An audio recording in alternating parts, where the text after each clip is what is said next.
احتفاء بالذكرى 20 للمبادرة الملكية لتنمية جهة الشرق، واللي كانت 20 سنة من الاستثمارات من أجل تنمية مستدامة.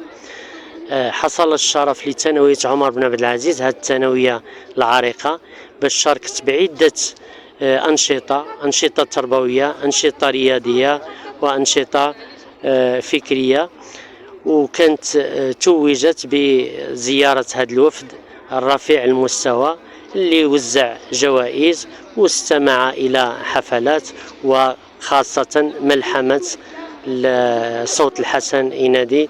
فنتمنى أن يديم الله النصر والعزة لصاحب الجلالة، وأن يجعله وهو فخر لنا جميعا، وأن يجعل بلدنا إن شاء الله آمنا مطمئنا. والوليدات ديالنا في ثانوية عمر نتمنى لهم كل النجاح، ونحن في خدمة سيدنا والمبادرات التي يدعو لها في كل وقت وحين.